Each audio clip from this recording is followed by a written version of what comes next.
Go.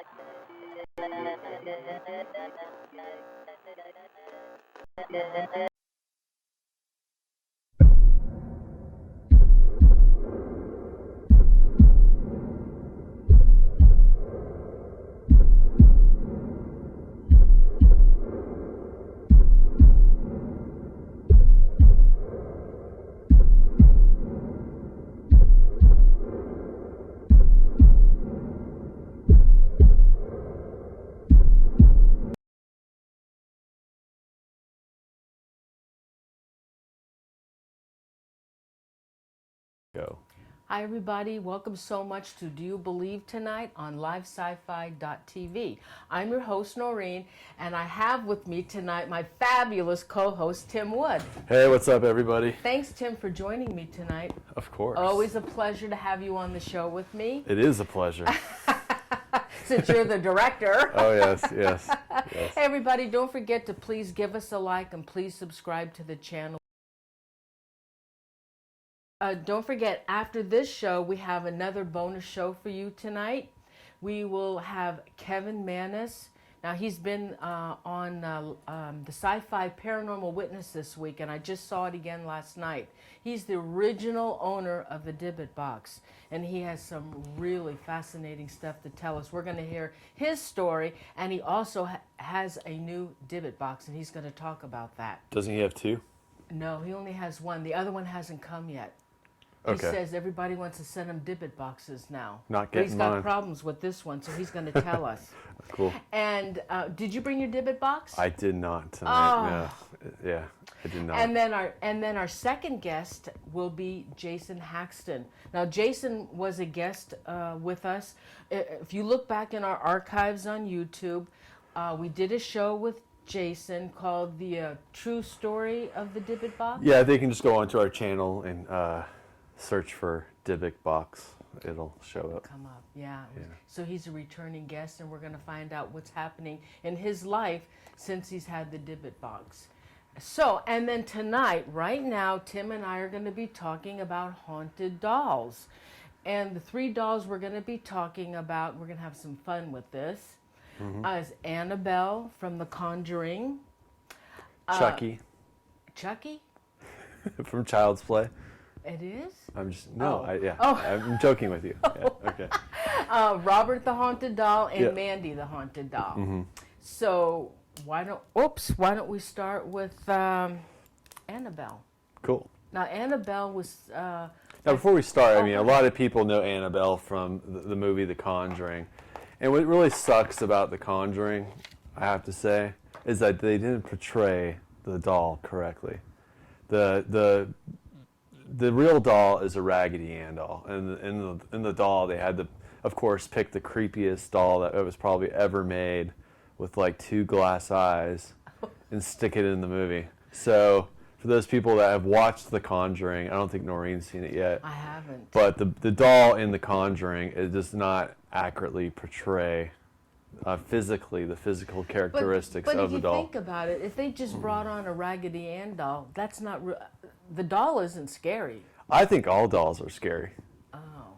Personally, I always hated dolls, so I forgot to tell that during my regression session last week. But yeah, so I'm going to show a picture really quickly here, and this doll here is not, I repeat, the doll that is at the Warrens' place. Are you showing the one from The Conjuring? I am showing the one from The Conjuring. Because that one's pretty creepy. Yeah, it's pretty. I mean, it fits the part. Creepypasta. Yeah. Yeah, it's pretty creepy. So, but the real doll is at the Warrens Museum in Connecticut, and it has quite an interesting story. Now, as everyone that is probably who's been involved in the paranormal for quite some time knows, that with any story, there's probably a lot of fluff involved. So, yeah, I mean, there is no like documented, except for the people's experiences. So there is no that I've seen no real concrete evidence to support these stories, other than just hearsay.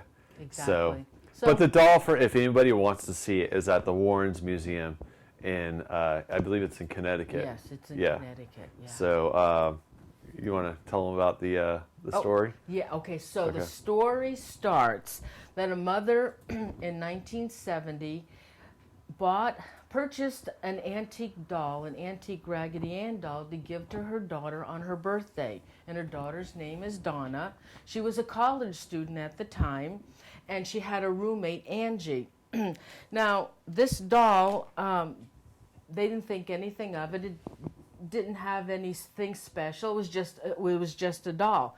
But the doll seemed to start acting peculiar, and it would start like moving. It wasn't real distinct movements, but it was moving. And so one day, when she went to work, she noticed that the doll was on her bed. And then when she came back, the doll was in the living room. And she couldn't figure that out. How did Now that alone would really Oh, I know. would really creep me out. And as weeks started to go by, the doll started getting more mobile, more movement. And so after a while, the doll was constantly changing rooms. It just sounds like to me, I don't know. It just sounds so. It was constantly changing Yeah. rooms. Yeah. And so then, and then one time she came home and they found the doll standing up in the room, leaning up against a chair, and its legs were crossed. That would scare the hell out of me. Yeah. So then they have this friend, Lou. Well, Lou saw the doll. Well, also I think it started. It would leave messages on that's parchment paper. But that's later. Okay. You're jumping the point. All here. right, sorry. Okay, so Okay. they had Tell the this story. friend Lou. Now Lou saw the doll, and he did not like this doll. He got really creepy feelings from this doll, and he didn't like it. And he thought, well, this doll really looked evil to him. So soon, Donna. This is when they started. Now, okay, you want to tell your part?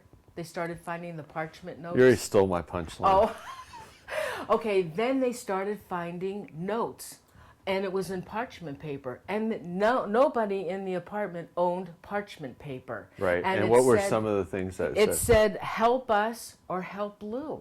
All right. I don't know why it would say "Help Lou." Well, they also eventually they contacted a medium. Okay, wait a minute. Okay, so then, I'm sorry, Tim. No, it's all right. All Okay, right, on I'm the on. parchment paper though, Yeah. the writing was like illegible, and it was Right. like a little child was writing on these notes. And why do you think that was? Because okay, I'll No, tell I'm asking you you. Why do you think that was? Because the spirit was replicating a child. So, do you think it was a spirit? Oh, well, I have to. I'll No, I'm tell- asking you right now. Well, Yeah, I'm asking you. Okay, so I know the story. Okay. So according to the story, it was inhuman. Well, I'm asking you. Inhuman. Well, I'm asking you what you're- Okay, it yeah, was a okay. demonic. It was a Demonic. demonic. Demonic. Okay. Yeah, because oftentimes demonic spirits replicate children Yeah. as a way to. But when they did the seance, the reason why I asked, it's a good segue, is when they did the seance, the medium had told the girls that they needed to invite this, what she believed was she had picked up on a child spirit that had died on their property where their apartment was located. So she had told the girls that, hey, if you really want to make this little girl happy, you have to invite her to stay in the doll. And they did. And they did. They And that's accepted when it. things got really fucked up. It just blew up. Yeah, yeah. All hell broke loose. Right, yes. So one night Donna came home and the doll was on her bed and she saw the doll and it looked like blood or this red fluid that was coming from the doll's hands. Mm-hmm. So by then Donna, she had enough. She just had enough. She goes, that's it. I'm calling in a medium. So she contacted this medium to come in. Oh, we already and that's talked about- yeah, and yeah, that's okay, that's how the medium got contacted Right. because of this. And then Donna said, But what were some of the other? Okay, well, why? So how did the Warrens eventually? Okay, wait a minute. Yeah. So, so you're right about the little girl. So what had happened? The medium had told them that before this complex had been built on this land, there was a field, and this little girl, her name was Annabelle. She was 7 years old. Her name was Annabelle Higgins, and she had died on this property. But the thing is, any information about Annabelle could not be found. It couldn't be found. Like so any that other cannot ghost be story. verified. It can't be Okay. verified.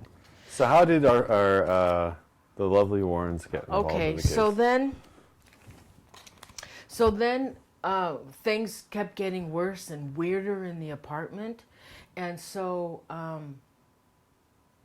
Donna said, "I'm going to call in a priest." Yeah, Father Hegan. Yep. Hegan. And then Father Hegan got the Warrens involved. Mm-hmm. So they had a meeting with Donna and Angie and Lou, and the Warrens were explaining to them how it could not have been a spirit, that it was an inhuman spirit that was inside of this doll, because human spirits don't do what this doll was doing, like the writings and the movement. And what the doll was doing, it wanted to get recognition from everybody that was in the apartment, and by giving it recognition, you just give it more strength. Yeah, I'm gonna play devil's advocate. What happens if it was a child spirit? I can't answer that because the I'm Warrens just asking, I don't know. Yeah, poor doll. But supposedly human spirits don't do that. They don't take over an object like a house or a toy or something. Well, I've been told by some sensitives that sometimes human spirits do take over. But how do you know that sensitive is right? How do you know the Warrens are right? That's true. Who knows? Yep. Who knows? Yep. Who knows? We don't know. Yep.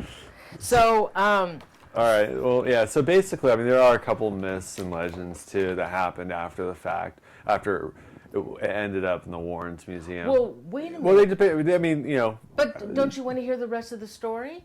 Well, we got to cut it kind of, okay. We got to go to Robert. But basically, they took the doll from, the couple. And No, they did an exorcism on the doll. No, they did an exorcism in the apartment. Oh, I read they did an exorcism on the doll, but No, they don't know, but they weren't, but they could not prove that the entity had left the doll. Of course not. So, so they took the doll and put it in a glass case and then they brought it to their place, and then rumor has it that a couple went to the museum and they were, I guess, barking at at Annabelle, and they were eventually left the museum. They were kicked out, left the museum, and then the guy who was provoking the doll ended up hitting a tree on his bike. Yeah, you were killing telling himself. me about that. Yeah. But I mean, that's like another story. I mean, the curators at the museum are hell-bent that it was Annabelle that caused the accident, but you never know. Exactly. So you have to ask yourself, do you believe? So, yeah, I mean, all this, I mean, it sucks with the paranormal because, unfortunately, time over time, again, even with the blood that was supposedly on Annabelle, and where is it? Yeah. Well, I always ask, where is it? Show me the blood that because was, it wasn't that long ago. It was in the 70s. No, Why did they and- take a picture? Yeah, or take a picture or show us some evidence, and I just have not seen any evidence in there. No, Instead, it's just isn't locked any. up in a museum in Connecticut. Yep. So, moving on to museums and things being locked up, let's talk about Robert the Doll. Robert the Haunted Doll.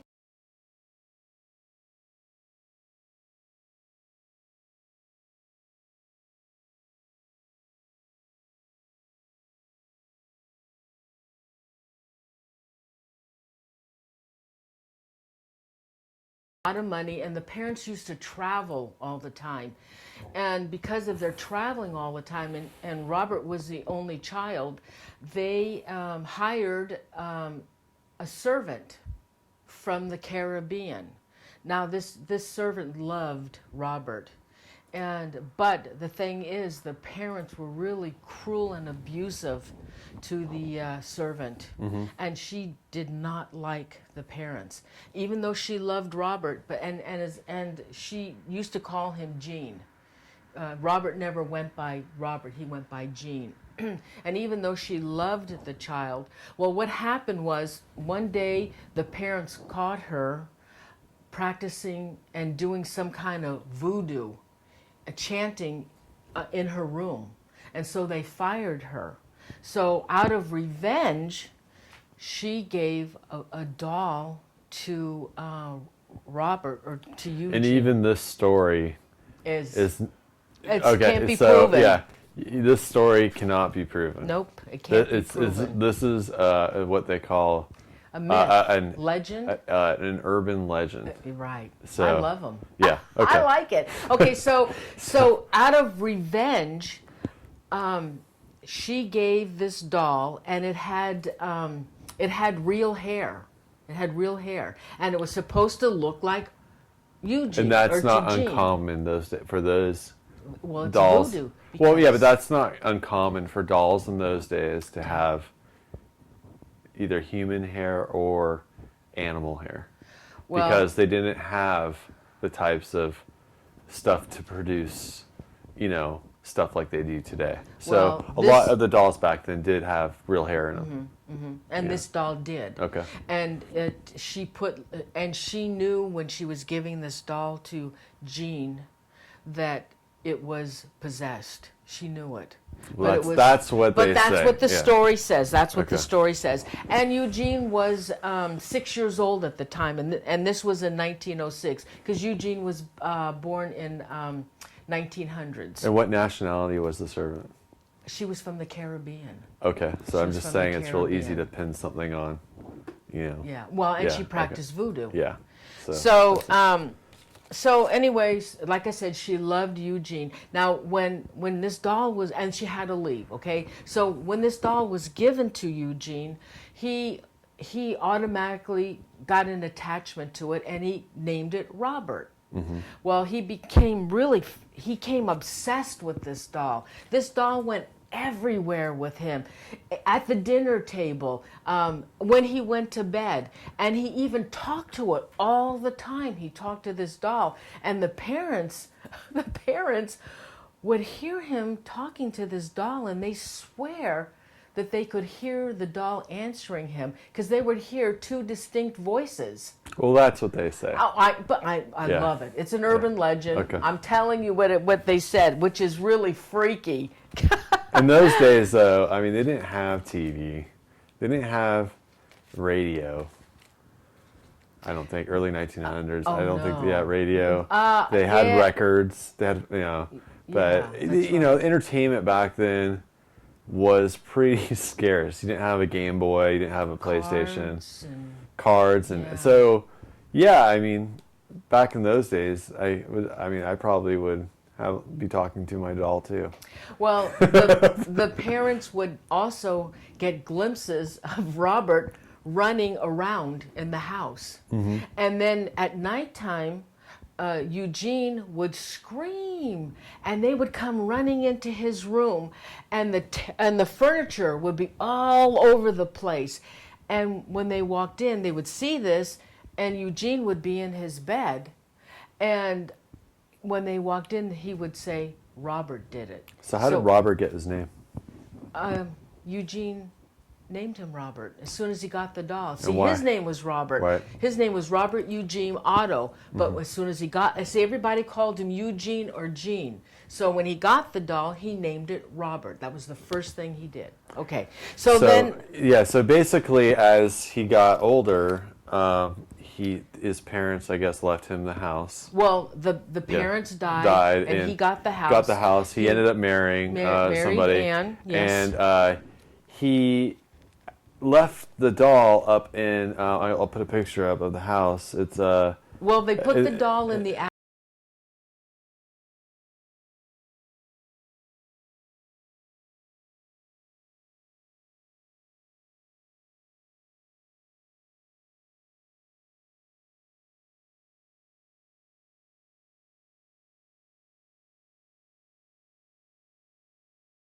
He's so mad because he's in the attic. He wants a room with a view. So that's why they put him in the turret room, so he could sit in front of the window and look out the streets. Okay. And the kids would come by and they would see Robert moving about, and he would glare down at the kids in the street. So, where can Robert be found today? Robert is in Key West, Florida at, oh God, what's the name of that museum, It's Tim? like the Post, I think it's like the Post Museum or something. It's in Florida. Yeah, in the Key West.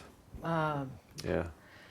And today a lot of people are saying that he's actually, his skin, or not his skin, but his outside features are deteriorating and he's falling apart. Yep. But I don't know what type of composition he's made out of. I but don't it's just know. But probably, he's in the Martello Museum in Key West, Florida. Yeah.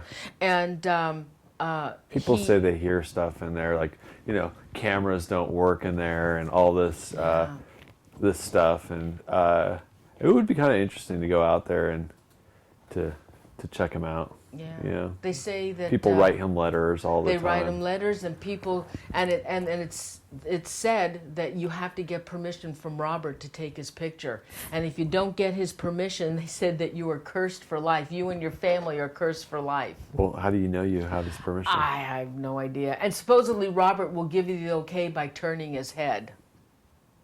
And if you don't get that okay, watch out. Okay. Watch out. Yeah, his hair is turning white. He's aging. So what's our next? The next one is Mandy. Mandy the doll. Mandy, out of all the dolls, to me, looks the creepiest. She just looks like she's possessed. If any doll's possessed, I think it's Mandy. Well, there isn't much on Mandy, There really isn't a history or anything. She was donated to the Quinsnell Museum in British Columbia. Mm-hmm. Now, the lady that donated, and it said that the doll is probably about 90 years old. Yep. And she's among at least 30,000 other relics in that room. And now, she was donated to the museum in 1991, and at that time her clothing was dirty, her body was ripped, and her head was full of cracks. And the reason she was given to the museum was because the lady donated it. She got rid of it because at night she would hear a baby crying in her basement. And she would go down and investigate, and the doll would be by a window that was previously closed. The window would be open, and the curtains would be blowing in the air. And so she just didn't want that doll anymore. I don't think I would want it either. Now, they said Mandy had some unusual powers, and that she acquired them over the years. But the thing is, I don't know what her powers were, and there was no history of the doll. So they say she had powers, but what were those powers? But she seemed to have unusual effects with people that was around her. Now, people in the museum would come to work, they would put their lunches in the refrigerator, and when they would go get their lunches, they would be gone. They weren't in the refrigerator. So they would search all over, and sometimes they would find their lunches in drawers. Books would disappear, small objects, pencils. Now, sometimes those things were found, and then other times they weren't. And they're blaming that on Mandy. The staff, and of course the staff, well, like pencils and books, they just thought, well, there's just absent-mindedness that they probably did that. Now, what they did was, when they put her in the museum, they put her into the entranceway. But when the people were coming in, they didn't like Mandy's looks, and they didn't like her eyes. So they thought... I think she's pretty hot. I don't see a picture of her. And they said that the doll had a sinister smile. So what they did was they eventually moved Mandy to another part of the museum, and they put her in a display case. And what they wanted to do was keep her away from the other dolls because they thought that she would do harm to the other dolls in the museum, which was pretty weird. And now visitors that would come to videotape Mandy, they had the same problems with their cameras and shutting off and then constantly shutting on. But if they go to another artifact in the museum to take a picture, everything was fine. I think a lot of it is just user error. I mean, I've seen a lot of people how they investigate and how they shoot with their camera at places, and I think a lot of it is user error. I think it would be nice to have them open up some of these items that are supposedly some of the most haunted possessions up to a real, investigation and see what people would actually capture from them. That would be interesting. But I don't think they ever will, because what happens if they brought them to somebody who actually did a real, investigation, some real research on them? I bet you they wouldn't find much. But the stories are fun to hear. Oh yeah, they are. Visitors have said that they've actually seen Mandy wink at them. Now, come on. Yeah. And the staff in the museum will not close up alone. They will not be in there alone. When they close up, somebody has to be with them. Well, too, I mean, it's interesting too because, when when you have these objects in a museum and people are coming in and they believe that they are haunted. I think that, we had David Weatherly come on a while back, and there is something I think to a mass group of people thinking that, the mere power of thought, and people's thoughts can actually have a collective consciousness, can actually affect objects. Oh yeah. And the way, not only, I think the energy around objects, but also can affect people's perceptions and how they perceive things. So things that they wouldn't normally notice, they suddenly are picking up on. So, it would be interesting though to have some of these items more carefully looked at instead of locked up in dark corners of a museum. And I know. I know. So wouldn't you love to do a ghost box around those? I would love to take it home and sleep with it. I know. Set up a security camera. No, I'm just kidding, and see what happens. Oh no, you're not kidding. Yeah, and it would be fun. It would be, but set up some equipment around it and see if there are any environmental anomalies that actually take place. Yeah. Around it, because just having some drunk tourists come in Key West, who are probably loaded off of a bunch of Mai Tais and beer, come into a museum and take a picture of it and say that or try to take a picture of it and say that their camera's not working. It's not really too conclusive for me. Like you said, it's just all this stuff is just hearsay. Yeah. It's a legend. Yeah. And it keeps building. Mm-hmm. It keeps building.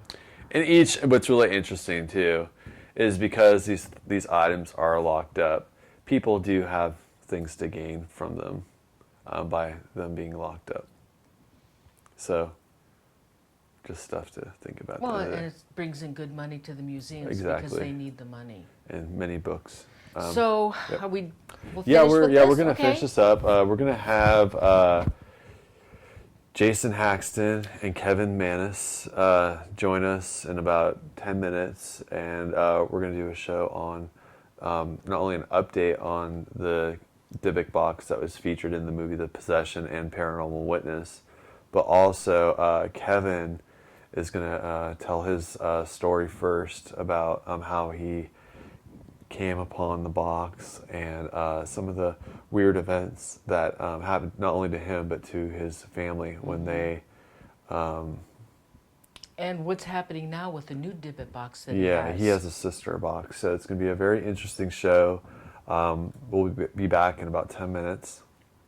And I want to thank everybody for watching the show of Yeah. Do You Believe? Yeah, thank you so much. Please subscribe and give us a like. We'd appreciate it. We'll see you in about 10 minutes.